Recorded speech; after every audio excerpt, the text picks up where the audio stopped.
مولا اگر توفیق مل جائے تو خدمت اسلام کر جاؤں، اور یہ تمنا ہے کہ تعلیم قرآن عام ہو جائے، مولا یہ تمنا ہے کہ تعلیم قرآن عام ہو جائے، تمام پرچموں سے اونچا پرچم اسلام ہو جائے۔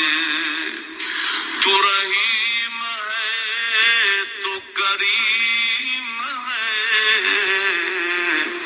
مولا تیری ذات سب سے عظیم ہے، تو کرم اپنا عطا ہمیں، تیرے کرم پہ مولا یقین ہے۔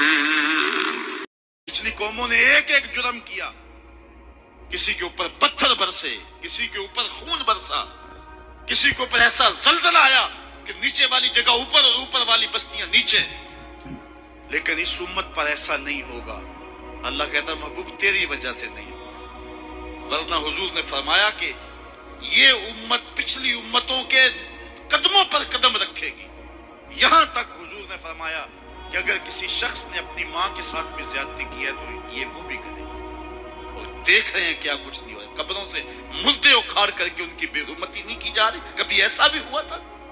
کیا کچھ نہیں ہو رہا؟ تم کہتے ہو کہ ہمارے اوپر اللہ کی رحمتیں نہیں اترتی، میں کہتا ہوں شکر کرو پتھر نازل نہیں ہوتے، اور یہ صدقہ ہے محبوب کی کالی کملی کا۔ اور اللہ نے فرمایا ما کان اللہ لیعذبہم وانت فیہم، محبوب تیری وجہ سے میں عذاب نہیں اتارا ورنہ پیس کے رکھ۔ تو ہم اپنے آپ کو دیکھیں، اپنے کردار کو دیکھیں، اپنے حوال کو دیکھیں، سر سے لے کر پاؤں تک ہم اسلام میں آ جائیں، چھوڑیں آدھا تیتر آدھا بٹیر، جہاں جی چاہا اسلام کے دامن میں آگے اور جہاں جی چاہا ادھر چلے جائیں، مسجد میں بھی چندہ دیا اور ہوٹل میں بھی شراب پی، رب بھی خوش رہے شیطان بھی راضی رہے، ایسا نہیں ہوگا۔ رب کہتے نہیں کہ میرے ہو تو پھر میرے ہی ہو۔ کوئی بھی غیرت مند محبوب نہیں جو ہے تسلیم کرتا کہ میرا محب کسی اور کی طرف نظر اٹھا کے بھی دیکھے، تو رب سب سے بڑا غیرت مند ہے، وہ نہیں چاہتا میرا ہو اور کسی اور کی طرف دیکھے۔ تم کون ہے؟ مغربی تہذیب لگتی کیا ہے تمہاری؟ اپنی ملت کا قیاس اقوام مغرب سے نہ کر، خاص ہے ترکیب میں تجھے قوم رسول آج۔ تم غیروں کی نقالیاں کرتے پھرتے ہو، تمہارے سامنے سیدہ عائشہ کی سیرت موجود نہیں ہے، تم مغرب کے ٹینوں بننے کی کوشش کرتی ہے میری بیٹی، تیرے سامنے محمد کی بیٹی فاطمہ کا نقشہ نہیں ہے؟ کدھر بھاگ رہی ہے؟ یہ بال کھول کے بازار میں کون جا رہا ہے؟ یہ نیم برہنہ کون جا رہا ہے؟ دیکھ محمد عربی تجھے کیا آواز دے رہے ہیں، ان کا لہجہ کیا، اس کو سن اور زندگی کو اس کی مطابقت میں گزار۔ اصل ہمارے دل زنگ آلود ہو گئے، اس دنیا کے اس ماحول نے ہمیں اس طرح کر دیا ہے کہ آج ہمیں سمجھ نہیں آ رہی کہ ہم کدھر جائیں۔ علماء فرماتے ہیں جب دل زنگ آلود ہو جائیں تو پاک لوگوں کی صحبت اختیار، اور کثرت ذکر، حضور نے ارشاد فرمایا لکل شین ثقالہ وثقالۃ القلوب ذکر اللہ، ہر شے کا زنگ اتارنے والی کوئی چیز ہے، دلوں کا زنگ لگ جائے تو اللہ کا ذکر کیا کرو، دلوں کا زنگ اتر جائے۔ اور ایک اور حدیث میں حضور نے دلوں کا اور من کا میل اتارنے کے دو نسخے بیان کیے، ایک کثرت کے ساتھ موت کو یاد کرنا، کثرت کے ساتھ موت کا تذکرہ، اور دوسرا کثرت کے ساتھ جو ہے وہ تلاوت کلام مجید۔ اصل 10-15 سالوں سے ہمارے ساتھ جو کچھ ہوا ہے، آج اگر کوئی تذکرہ موت کرے، کوئی آخرت کی یاد دلائے، کوئی عمل کی بات کرے، وہ کہتے ہیں یہ تو ویسے خوش کیسے کیا پتہ، قبر کا مذاق اڑا رہا ہے۔ اللہ اکبر، قبر کا خوف دے دے کے لوکی میں نہ ڈرا دے۔ میں کہتا ہوں لوگ ہیں کون ڈرانے والے؟ منکر نکیر کا پتہ آمنہ کے لال نے دیا، قوم کو بے عمل بنایا جا رہا ہے، اور ان کے سینے سے خوف خدا اور خشیت الہی جو ہے وہ کھلتی جا رہی ہے، اور یہ سب کچھ دین کے نام پہ کیا جا رہا ہے، اور چند مفاد پرست لوگوں نے ترہیب اور ترغیب جو کہ اسلام کا مزاج ہے، تبشیر اور تنذیر نبی کا منصب ہے، اس کا مذاق اڑا کے رکھ دیا، اور انہوں نے ایک متوازی دین دے دیا ہے، جس کے نتیجے کے اندر قوم کی بے عملی جو ہے وہ پختہ تر ہو گئی، اور اس کو وہ دین کا رنگ دے رہے ہیں۔ اللہ کے محبوب علیہ الصلوۃ والسلام نے فرمایا کہ دلوں کو زنگ لگ جائے تو ذکر سے اترتے، دلوں کو زنگ لگ جائے تو قرآن سے اترتے، دلوں کو زنگ لگ جائے تو موت کی کثرت کے ساتھ یاد کرنے سے اترتے۔ قرآن مجید کی تلاوت معمول زندگی بنائے۔ وہ کہتے ہیں کہ چہرے کا پردہ نہیں ہے، ہاتھوں کا پردہ نہیں ہے، پاؤں کا پردہ نہیں ہے۔ شاید وہ اس بات کو جو ہے وہ سمجھنے سے قاصر ہیں کہ یہ محارم کے لیے ہے۔ عورت کا مخصوص اعضاء کا پردہ تو اس کے باپ سے بھی ہے، اس کے بھائی سے بھی ہے، اس کے محارم سے بھی ہے، حتیٰ کہ بیٹے سے بھی ہے۔ لیکن یہ جو اعضاء ہیں ان کا پردہ بھی عورت کے اوپر لازم ہے، چونکہ جو شر پیدا ہوتی ہے وہ چہرے سے اس کا آغاز ہوتا ہے۔ تو میں ایک بات کہا کرتا ہوں کہ یہ جتنے دلائل ہیں ان دلائل کے جواب بھی علماء نے دیے ہیں، یہ ساری بحث کی جا سکتی ہے۔ میری مائیں بہنیں تصور کر لیں کہ سیدہ فاطمہ تو زہرا کا پردہ کیسا ہوگا، تو ان کے تصور میں حیا میں لپٹی ہوئی فاطمہ دکھائی دے گی۔ بلکہ سیدہ فاطمہ تو زہرا سے جب پوچھا گیا کہ عورت کا صحیح پردہ کیا ہے تو انہوں نے کہا کہ عورت کا صحیح پردہ یہ ہے کہ وہ کسی مرد کو نہ دیکھے اور کوئی مرد اس کو نہ دیکھے۔ حضرت عبداللہ ابن مکتوم رضی اللہ تعالی عنہ کے سامنے ازواج مطہرات نے پردہ نہیں کیا تو وہ آنکھوں سے نابینے تھے، تو حضور نے اس پر انہیں تنبیہ کی کہ تم نے پردہ کیوں نہیں کیا؟ تو انہوں نے کہا حضور وہ تو نابینا ہے۔ تو فرمایا کہ تم نابینا تو نہیں ہو۔ تو پردہ مرد سے بھی ہے، جہاں فتنے کا امکان بھی ہو، شریعت نے وہ راستہ ہی مسدود کر دیا ہے تاکہ کل کوئی فتنہ کھڑا نہ ہو جائے۔ تو میں سادی سی بات یہ کرتا ہوں کہ پردے کے حوالے سے دلائل کی دنیا بھی ایک بہت بڑی دنیا ہے، لیکن میری مائیں اور بہنیں یہ تصور کریں کہ سیدہ فاطمہ تو زہرا کا پردہ کیا ہوگا، تو یہ تصور کرنے سے ہی طبیعت میں حیا پیدا ہونا شروع ہو جائے گا، اور سیدہ کا پردہ اور ان کی عصمت اور ان کی آبرو کا انداز سمجھ میں آ جائے گا۔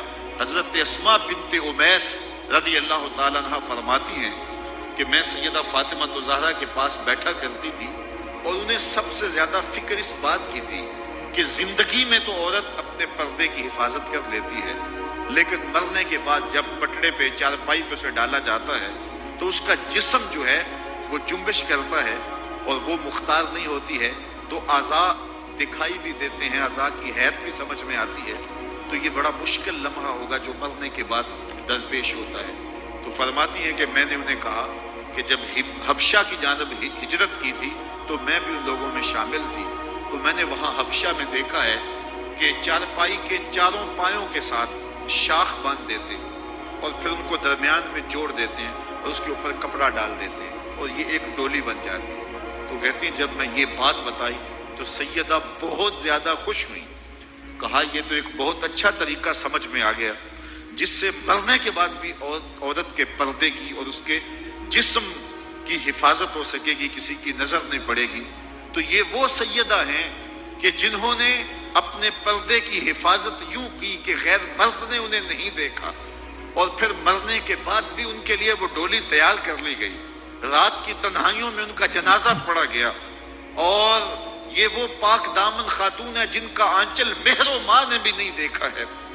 اور جب قیامت کا دن ہوگا تو حضرت سیدہ فاطمہ تو زہرا 70,000 خواتین کے جلو میں نکلے گی، تو آواز آئے گی یا اہل الجمع غضوا ابصارکم لأن فاطمہ بنت محمد حتی تمر، اے لوگوں نگاہیں نیچی کر لو، محمد عربی کی بیٹی کی سواری گزر رہی۔ تو دنیا پر بھی ان کے پردے کی حفاظت، بعد از وصال بھی، اور پھر قیامت کے دن بھی۔ مجھے بتائے عورت کیا وہ مغرب کی آوارہ لڑکی کے روپ میں زندگی گزارنا چاہتی ہے یا سیدہ فاطمہ تو زہرا کے پردے کی وارث بننا چاہتی ہے؟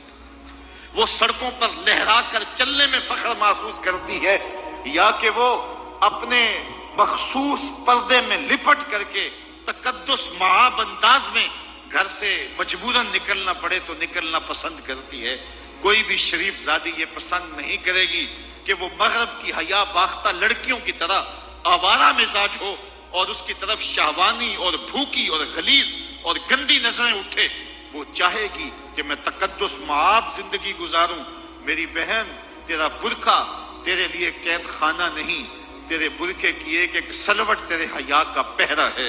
تو مغرب کی ٹینوں نہیں ہے، تو مشرق کی بیٹی ہے، تو فاطمہ ہے، تو عائشہ ہے، تو حفصہ ہے۔ تیرا پردہ اس کائنات کے حسن کی علامت ہے۔ تو سمٹ جائے گی تو امت پھیل جائے گی، تو گھر کو سنبھال لے گی تو امت بحر و بر پہ جاری ہو جائے گی۔ تو عورت کو گھر میں سمٹ کر کے اپنی اندرون خانہ ذمہ داریوں کو سنبھال کر کے اپنی عصمت اور اپنی آبرو کی حفاظت کرنی چاہیے تھی۔ اقبال نے بڑی خوبصورتی سے اس پر بحث کی ہے کہ عورت کے لیے پردہ ضروری ہے یا نہیں، اور پھر کہا عورت کو یہ خود اپنے آپ سے پوچھنا چاہیے کہ وہ کس روپ میں اچھی لگتی ہے۔ ذرا دیکھیے اقبال کا لہجہ، اللہ اکبر۔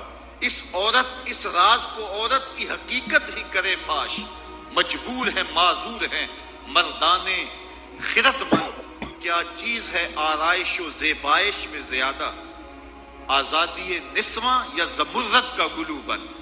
اقبال کہتا ہے کہ عورت اپنے اندر کی عورت سے پوچھے کہ اس کے لیے حسن کہاں ہے، زمرد کا گلو بند اس کو دیا جائے اور وہ پردے میں جو ہے وہ سمٹ کر کے گھر کی ملکہ بن کے رہے، تو یہ اس کے لیے زیادہ اعزاز اور عزت اور فخر کی بات ہے، یا وہ جو ہے وہ آزادی نسواں کے نام سے بازاروں میں گھومتی پھرے اور مردوں کے سامنے ہنس ہنس کے باتیں کرتی پھرے۔ ایک عورت 4 گھر کے افراد کی خدمت کو اپنے لیے بوجھ سمجھتی ہے اور اسلام کو مطعون کرتی ہے کہ اسلام نے مجھے جو ہے وہ پابند کر دیا ہے اور گھر کے اندر محدود کر دیا ہے، اور میں اتنے بچوں کی تربیت میرے کندھوں پہ ڈالتی ہے، اور میں شوہر کی خدمت بھی کروں، بچوں کی خدمت بھی کروں، تو اسلام نے تو میرے اوپر بڑی پابندی لگا دی ہے، مجھے آزادی ملنی چاہیے۔ اور وہ عورت جو 4 بچوں کی خدمت اپنے لیے بوجھ سمجھتی ہے، اور پھر وہ 300 مسافروں کو ہنس ہنس کے کبھی پانی پیش کرتی ہے، کبھی کھانا پیش کرتی ہے، 300 مسافروں کو ہنس ہنس کے مسکرا کے لہک لہک کے پانی پیش کرنا اور کھانا دینا، اور مختلف ذہنیتوں اور گندی سوچوں کے حاملین لوگ بھی اس طبقے میں موجود ہوتے ہیں، اور ان کی شہوانی نظروں کا شکار ہونا، کیا عورت کے لیے یہ عزت ہے؟ یا عورت کے لیے یہ عزت ہے کہ گھر کی 4 دیواری میں سمٹ جائے اور تقدس ماحول کے اندر اپنے بچوں کی تربیت کرے؟ عورت کو جتنی ذمہ داریاں دی گئی ہیں وہ صرف ان کو سنبھال لے اور ان کے سنبھالنے کا حق ادا کر دے، تو وہ ایک اچھے معاشرے کی تشکیل کی ضمانت بن جاتی ہے۔ سیدہ فاطمہ الزہرا رضی اللہ تعالی عنہا کا وجود ہمارے لیے ایک روشن، ایک منور اور ایک تابع جو ہے وہ وجود ہے، جس سے ہم مقدرات اسلام کی تربیت کے خد و خال لے سکتے ہیں۔ اقبال کہتا ہے تو نہ دانی کہ سوزے کراتے تو دیگر گو کر تقدیر عمر را، میری بہن اگر تو بہن ہو کے قرآن پڑھے تو عمر کی تقدیر بدلتی ہے، اور اگر تو ماں ہو کے قرآن پڑھے تو بیٹا نیزے کی نوک پہ قرآن سناتا۔ کربلا کے تپتے ہوئے ریگزار میں پیاسا ہونے کے باوجود حضرت امام حسین جو باطل کے آگے ڈٹے ہوئے ہیں اور جھک نہیں رہے ہیں، اور 78 لاشیں کندھوں پہ اٹھا کے خیموں تک پہنچا چکے ہیں، پھر بھی استقامت کا کوہ گراں بنے ہوئے ہیں، یہ حسین ابن علی کا کمال تو دکھائی دیتا ہی دیتا ہے، لیکن ذرا غور کی آنکھ سے دیکھو پیچھے فاطمہ کے دودھ کا اثر دکھائی دیتا ہے۔ تو اگر مائیں پردے میں سمٹ جائیں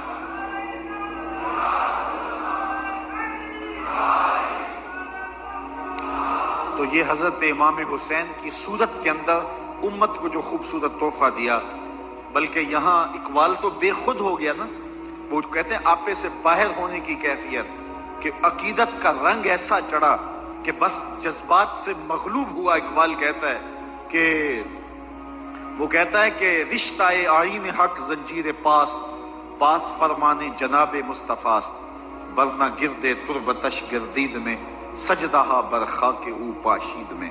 اے فاطمہ جو کام تو نے کیا، اگر شریعت کے حکم کی زنجیریں میرے پاؤں میں نہ ہوتی، اور آپ کے باپ کا ہی حکم کہ اللہ کے علاوہ کسی اور کو سجدہ جائز نہیں، یہ مجھے ملحوظ نہ ہوتا، تو میں کعبے کی طرف رخ کر کے سجدہ کرنے کی بجائے تیری قبر کی مٹی کی طرف منہ کر کے سجدہ کرتا، اور میں کعبے کا طواف کرنے کی بجائے تیری قبر کا طواف کرتا، کیونکہ جو کام تو نے کیا ہے وہ کسی اور نے نہیں کیا۔ نبی کے گھر کی ہے عظمت، نبی سے سنتے ہیں، علی کے گھر کی ہے عزت، علی سے سنتے ہیں وہ جس نے معزز کیا گھرانے کو، حسین پال کے جس نے دیا زمانے کو۔ تو یہ تھا حضرت سیدہ فاطمہ تو زہرا رضی اللہ تعالی عنہا کا کردار۔ آج کی عورت سیدہ کے کردار کو اپنے لیے نمونہ حیات بنا کے اپنی زندگی کی راہ متعین کر دے۔ اگر پندے سے درویش پذیری، ہزار امت بمیرت تو نہ میری، بطول باش و پنہا شو ازیں اثر کہ در آغوش شبیر بگیری۔ اگر فقیر کی ایک بات تو مان لے، ہزار امت مر جائے گی۔ اقبال کہتا امت مسلمہ تجھے زوال نہیں آ سکتا، اور وہ کیا ہے؟ بطول بن جا اور زمانے کی نگاہوں سے پوشیدہ ہو جا، پھر تیری گود میں بھی حسین کے جانشین جنم لیا کریں گے۔ تو جب عورتوں کا کردار بچوں کی تربیت تک محدود ہوتا ہے اور وہ اس کردار کو بحسن و خوبی نبھاتی ہیں تو پھر ایک اچھا معاشرہ تشکیل پاتا ہے۔ لیکن جب حیا باختگی زمانے کو جکڑ لیتی ہے تو پھر قومیں اپنا وجود کھو دیتی ہیں۔ ہمیں ان تمام اسباب پہ غور کرنا چاہیے جس نے اس امت کو عروج سے زوال کی طرف دھکیل دیا، تو ہمیں ایک سبب یہ دکھائی دے گا کہ مقدرات اسلام کا جو کردار تھا، جو ذمہ داریاں تھیں، وہ اس نے پھر ادا جب کرنا چھوڑ دی اور اپنے دائرۂ کار سے باہر آ گئیں، تو پھر وہ ذمہ داریاں نہ نبھانے کے سبب امت روح بزوال ہوئی۔ گھروں میں بیٹھ کر کے ماؤں نے تربیت کی تھی۔ ہم نے دور اسلام کے اندر بڑے بڑے مشکل حالات دیکھے ہیں۔ مشکل حالات میں جب اسلام پہ سخت سے سخت وقت آئے، لیکن جب درگاہیں بند ہوں گی، جب خانقاہیں بند ہو گئیں، جب مدارس دینیاں بند ہو گئے، جب اذانوں پہ پابندی لگ گئی، جب بہت کچھ ہوا تھا، لیکن ماں کی گود کی درسگاہ تو کبھی بند نہیں نہ ہوتی ہے۔ تو ماؤں نے اس وقت دین کو زندہ رکھا۔ آج بھی ہمیں اسی طبقہ نساء سے امید ہے کہ یہ دوبارہ امت کی نہضت کے لیے جو ہے وہ ایک با ہمت کردار ادا کریں گی۔ اللہ تعالیٰ خواتین اسلام کو حضرت سیدہ پاک کے اسوہ نور کی روشنی میں اپنی زندگی گزارنے کی توفیق عطا فرمائے۔